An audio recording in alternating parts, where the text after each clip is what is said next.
नमस्कार, मैं हूं आपके साथ पूजा कविया गोमा। एपीएन के लोकप्रिय कानूनी प्रोग्राम लीगल हेल्पलाइन में आप सभी का स्वागत है। इसमें हमारे कानूनी विशेषज्ञ रोजमर्रा की जिंदगी की समस्याओं से जुड़े कानूनी मसलों पर आपकी शंकाओं का समाधान करते हैं। आप भी इस प्रोग्राम में जुड़ सकते हैं, फोन करके कानूनी राय ले सकते हैं। आज हम आपको धारा 482 से जुड़ी जानकारी देंगे। दंड प्रक्रिया संहिता 1973 के अंतर्गत धारा 482 के अधीन उच्च न्यायालय को अंतर्निहित शक्ति प्रदान दी गई है। इस धारा के अधीन उच्च न्यायालय को एक विशेष शक्ति दी गई है। ये शक्ति दिए जाने का उद्देश्य न्यायालय की कार्यवाही को दुरुपयोग करने से बचाना है और न्याय के उद्देश्य को बनाए रखना है। कोई भी संहिता, अधिनियम, नियम अपने आप में पूर्ण नहीं होते, वक्त के साथ इसमें बदलाव होता रहता है। इस समस्या से निपटने हेतु दंड प्रक्रिया संहिता 1973 के अंतर्गत हाईकोर्ट को अंतर्निहित शक्ति प्रदान की जाती है ताकि वो न्यायिक कार्रवाइयों के दौरान समय समय पर उत्पन्न होने वाली ऐसी कठिनाइयों का निवारण कर सके। इसमें आज हम धारा 482 और ये एफआईआर को कैसे प्रभावित करता है इसके बारे में जानकारी देंगे। धारा 482 से जुड़े तमाम पहलुओं की ज्यादा जानकारी देंगे हमारे आज के कानूनी विशेषज्ञ अधिवक्ता चारू सिंघल जी। अगर आपका इस मसले से जुड़ा कोई भी सवाल है तो आप फोन करके राय ले सकते हैं। हमारा फोन नंबर है 7065013841। इसके अलावा 8377009636 ये टेलीफोन नंबर आपकी टेलीविजन स्क्रीन पर। सवाल, धारा 482 से जुड़ी कानूनी जानकारी, इसको लेकर आज हम आपको तमाम जानकारी देंगे। अगर आपका भी कोई सवाल है तो आप जरूर जुड़िए, कार्यक्रम में जुड़कर अपना जो सवाल है वो पूछ सकते हैं। अधिवक्ता हमारे साथ चारू सिंघल जी जुड़े हैं। बहुत स्वागत है चारू जी आपका आज के इस कार्यक्रम में। सबसे पहले आपसे सीआरपीसी की धारा 482 क्या कहती है और इसके प्रावधान आखिरकार क्या है, ये हम जानना चाहेंगे।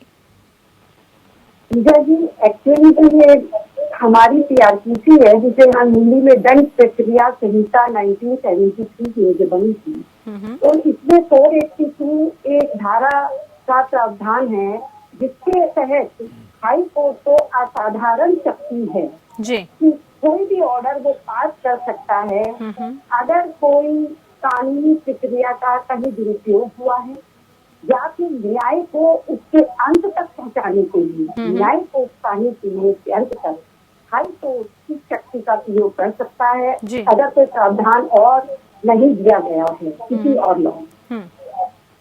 इसके अलावा अगर हम हालातों के बारे में बात करें तो धारा 482 को किन हालातों में इस्तेमाल हम लोग कर सकते हैं?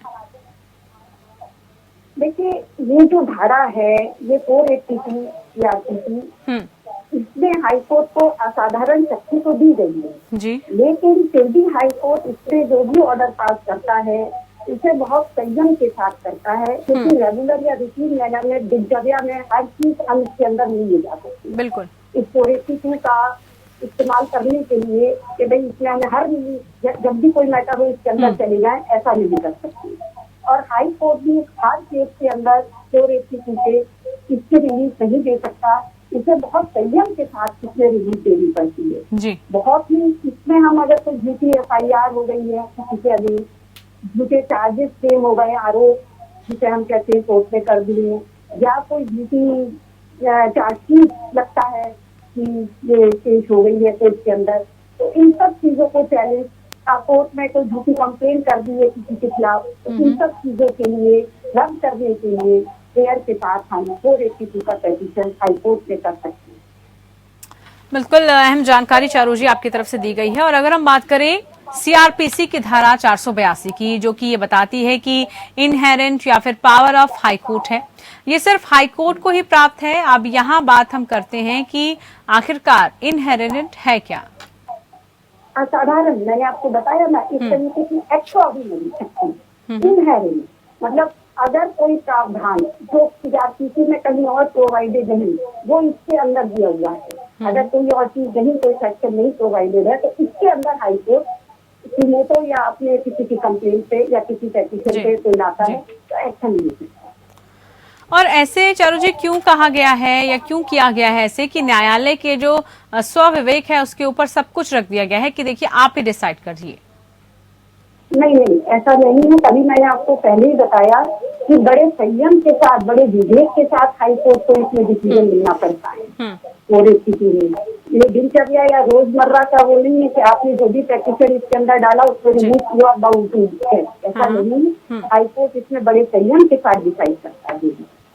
और अगर चारू जी हम बात करें इस धारा की, तो इस धारा के तहत हाईकोर्ट की जो शक्तियां होती हैं, वो शक्तियां, वो पावर्स होती क्या हैं? इस धारा के तहत हाईकोर्ट रद्द कर सकता है, क्वेश्चन कर सकता है। कोई भी अगर आपके खिलाफ झूठी FIR हुई है या चार्जशीट आपके खिलाफ झूठी फाइल करी गई है या आपके खिलाफ कोई भी आरोप झूठे, आपको लगता है कि भाई ये बदले नहीं चाहिए थे, कोर्ट ने गलत बना दी, तो उसको आप इसके अंतर्गत पेटिशन फाइल करके हाईकोर्ट से रद्द करने की, इसमें खत्म करने की पूरा, क्योंकि हैरेसमेंट नहीं होना चाहिए, हैरेसमेंट नहीं होना चाहिए कि कोई झूठी कंप्लेंट में या किसी न्यूज में। और हाईकोर्ट इसके अंतर्गत कुछ इंटरिम रिलीफ भी दे सकता है, जिन्हें अंतरिम रिलीफ कहते हैं, वो भी दे सकता है।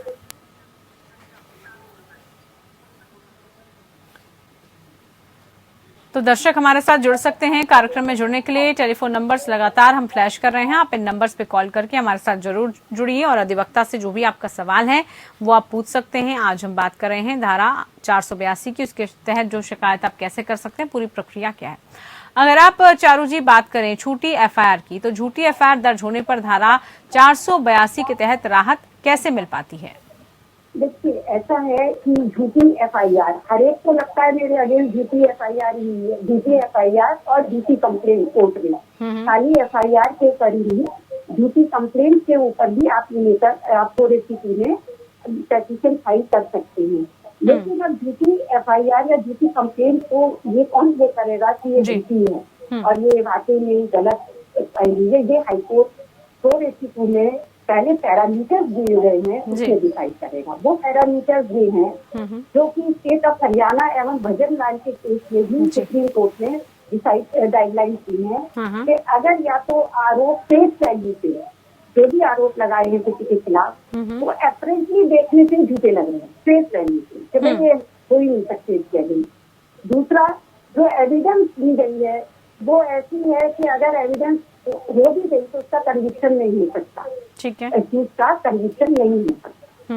अगर इस तरीके के आरोप हैं या आरोप कॉग्निजेबल नहीं है, कॉग्निजेबल नेचर के नहीं है, जिनमें पुलिस अरेस्ट कर सकती है विदाउट वारंट, एविडेंस सफिशिएंट नहीं है, मैलाफाइड FIR करा दी है, परेशान करने की नीयत से मैलिशियस FIR फाइल कर दी है अल्टीरियर नोटिस की नीयत से, तो ये अगर पैरामीटर हाईकोर्ट को लगते हैं तो वो क्वेश्चन कर सकती है, रद्द कर सकती है झूठी FIR को इस धारा के तहत। चारू जी, इस बीच एक दर्शक हमारे साथ कॉलर जुड़े हुए हैं, आशा वर्मा जी हमारे साथ हैं। नमस्कार आशा जी, क्या सवाल है आपका, पूछिए।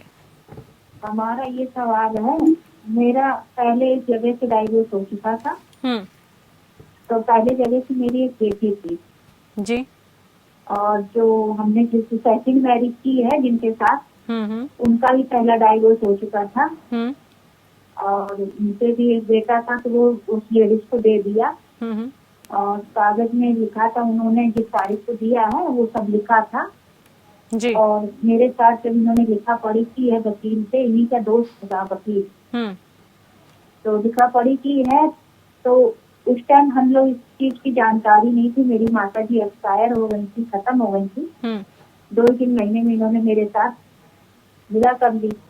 तो इन्होंने जो वकील के बाद लिखा पढ़ी की थी, तो उस वकील से इन्होंने आज तक मेरा रजिस्ट्रेशन नहीं करवाया। क्या पूछना चाहती हैं अब? शादी का रजिस्ट्रेशन नहीं करवा रहा है, ये सर्विस करते हैं और सर्विस में मेरा और मेरे बच्चों का नाम भी नहीं लिखवा रहे हैं। ठीक है, क्या ये चारू जी कर सकते हैं? अभी तक सारी शादी जो है रजिस्टर्ड ही नहीं हुई इनकी। हाँ, रजिस्ट्रेशन करवा ही नहीं रहे हैं, बहुत कोशिश की है। ठीक है, जवाब ले लेते हैं। चारू जी बताइए, आपकी आवाज नहीं आ रही चारू जी। जी मैम, अब आई आवाज? हाँ जी, बोलिए। देखिए, 482 का इससे कोई संबंध नहीं है, जो इनकी क्वेरी है उसमें कोई भी 482 के पेटिशन का कोई वो नहीं बनता है प्रावधान। ये जाके अपने अगर शादी डिस्प्यूट कर रहे हैं इनके हस्बैंड, वो जाके कोर्ट में कह सकती हैं, कोई और प्रूफ दे सकती हैं कि भाई हमारी शादी हुई है। एप्लीकेशन खुद भी लगा सकती हैं रजिस्ट्रेशन के लिए कोर्ट में जाके, डिस्ट्रिक्ट कोर्ट में जाके खुद भी एप्लीकेशन लगा सकती हैं। धारा 482 गिरफ्तारी से कैसे बचाती है? देखिए ऐसा है, वैसे कोई इसमें गिरफ्तारी के लिए प्रावधान की गिरफ्तारी से बचाई सकती है, ऐसा कोई स्पेशल प्रावधान इसके अंदर नहीं है। लेकिन हाईकोर्ट जब डिसमिस करते हैं, कभी जब नहीं रद्द करते हैं एफआईआर को या कंप्लेंट को, तो वो कभी कभी एक इंटरिम प्रोटेक्शन दे देते हैं कि अरेस्ट ना करी जाए, कोई ऐसी स्टेप ना लिया जाए, अरेस्ट ना करी जाए इसमें मुलजिम। बट वो जो वो इंस्ट्रक्शन देते हैं या डायरेक्शन देते हैं, वो तभी देते हैं जब पैरामीटर कुछ मतलब जब वो देख लेते हैं कि इसमें वो मैकेनिकल मैनर में नहीं दरखास्त करेंगे इस चीज को। और सुप्रीम कोर्ट ने ये भी कहा है कि वो एक तरीके से अमाउंट हो जाता है, जैसे एंटीसिपेटरी बेल। बेसिकली वो एंटीसिपेटरी बेल दे देते हैं इसके तहत, क्योंकि सुप्रीम कोर्ट ने कहा है कि हाई कोर्ट को नॉर्मली डायरेक्ट करना चाहिए कि वो एप्लीकेशन फाइल करें एंटीसिपेटरी, रेलिगेट करना चाहिए कि वो एप्लीकेशन फाइल करें एंटीसिपेटरी बेल की। इसलिए इसको मैकेनिकल मत मानिए कि वो कोई दे ही देगा इसके तहत अरेस्ट प्रोटेक्शन, ये कोई मैकेनिकल मैनर में नहीं देगा।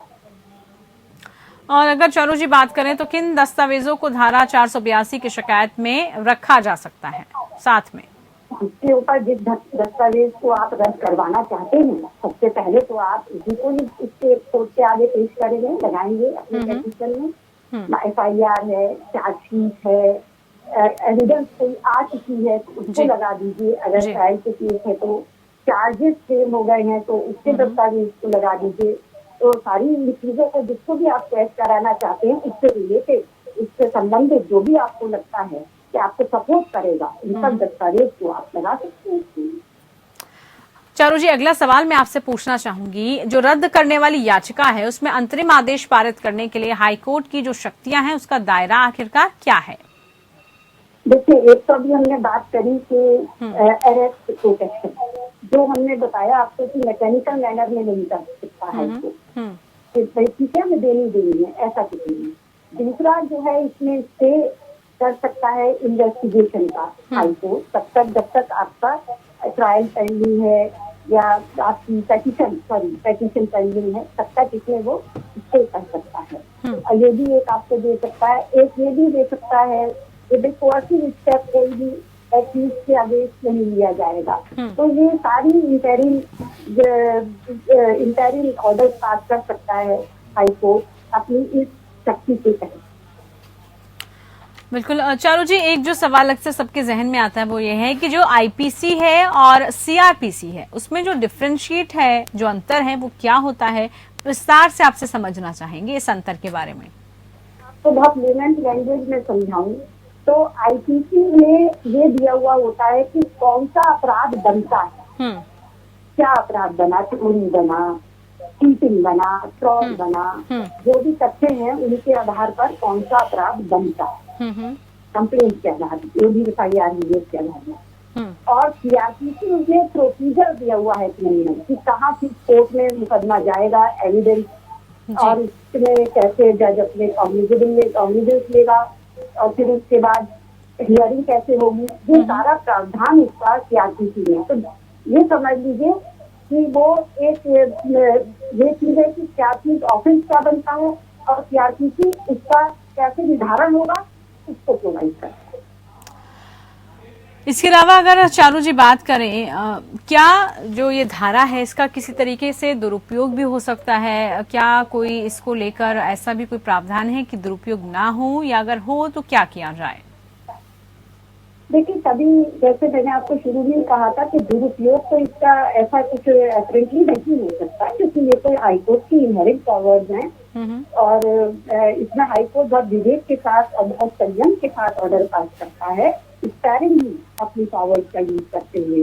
तो इसलिए दुरुपयोग के तो बहुत कम चांसेस रहते हैं, और अगर कभी दुरुपयोग नहीं कहते उसे, तो अगर कोई भी ऑर्डर पास करती है और आपको लगता है कि भाई ये ठीक नहीं है, तो आप इसे सुप्रीम कोर्ट में चैलेंज कर सकते हैं। सुप्रीम कोर्ट में चैलेंज का आपने एक विकल्प बताया है। इसके अलावा अगर हम आम जनता की बात करें तो क्या और ऑप्शन वो इसके अंतर्गत देख सकती है, क्योंकि काफी महत्वपूर्ण, जैसे हम बार बार जिक्र कर रहे हैं, इस धारा को इसीलिए लाया गया है क्योंकि बहुत इम्पोर्टेंट है, ये काफी महत्वपूर्ण रखती है और अपने आप में अलग है। तो और क्या कुछ जो है इसके अंदर चीजें, जो शक्तियां हैं वो आ सकती हैं और आम लोगों के लिए कैसे फायदेमंद भी साबित हो सकती है? देखिए, आम लोगों के लिए ऐसे फायदेमंद हो सकता है ये कि एक तो ये उनको, अगर उनको लगता है हमारे खिलाफ कोई गलत मुकदमा हो गया है, हमें फंसाया जा रहा है, मैलिशियस इंटेंशन से हो गया है, सीरियल नोटिस से करा गया है, तो बिना लिटिगेशन से, तो इससे बेहतर है कि वो लिटिगेशन में पूरा समय लगाए, जिसमें पैसा भी खर्च होगा, समय भी लगता है, तो वो हाईकोर्ट में इसके तहत जा सकते हैं कि ये जो हमारे खिलाफ प्रोसीडिंग आई इसे रद्द कर दिया जाए और हमें एक जो हैजल है, जो हमारा हैरेसमेंट होगा कोर्ट का और पैसे का, जो हमारा पैसा लगेगा कानूनी प्रक्रिया करने में, वो बच जाएगा। तो इससे उन्हें राहत मिल सकती है अगर उनका रद्द हो जाता है, इसके अंदर प्रोसीडिंग रद्द हो जाती है। एक दर्शक हमारे साथ राजवीर दिल्ली से जुड़े हुए हैं। नमस्कार राजवीर जी, पूछिए आपका सवाल क्या है? हाँ जी, नमस्ते जी। हाँ जी।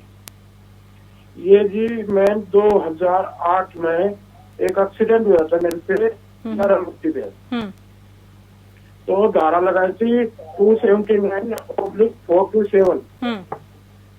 तो जब साहब ने 1000 रुपए का जुर्माना सुनाया था मेरे को 2008 में जी, तो जी मैंने 2008 में 1000 रुपए जुर्माना भर दिया था। हाँ। तो फिर मैं चला गया था जी सऊदी अरब। उसके आने के बाद में मेरे को 2018 में जी कलेक्टर बस में नौकरी करनी पड़ी, तो कोई दिक्कत नहीं हुई, चल रहा था। लेकिन अभी इसमें ये दिखा दिया कि भाई आप क्रिमिनल केस में चला, मतलब पीसीसी होती है ना जी मैम, तो उसमें कह रहे हैं क्रिमिनल केस है, हम आपको नौकरी से निकाले हैं। ठीक है, तो क्या इनके पास विकल्प है? अगर इस तरीके से वो जुर्माना भी भर चुके हैं इतने सालों में, कोई दिक्कत नहीं? बड़ी हल्की आवाज आ रही थी, आप थोड़ा सा चारू जी, 2008 में एक एक्सीडेंट हो गया था इनसे और उसके बाद इन्होंने उसका जुर्माना हर्जाना भी भर दिया था। कई सालों तक सब कुछ ठीक चला, लेकिन अब ये कह रहे हैं कि जो इनकी कंपनी है वो कह रही है कि आपको क्रिमिनल फेस बताते हुए नौकरी से निकाल दिया जाएगा। तो इसमें ये 482 में नहीं अभी आ सकते। 482 में आने के लिए अभी इनका कोई भी प्रोसीडिंग नहीं बन रही है। ठीक है, चलिए बहुत शुक्रिया चारू जी आपका, आप जुड़े हमारे साथ कार्यक्रम में। दर्शक भी हमारे साथ जुड़े, उनका भी बहुत शुक्रिया। तो आज 482 की हमने बात की, क्या कुछ इसकी शक्तियां थी, इसी को लेकर थी खास पेशकश। फिलहाल के लिए इतना ही, नमस्कार।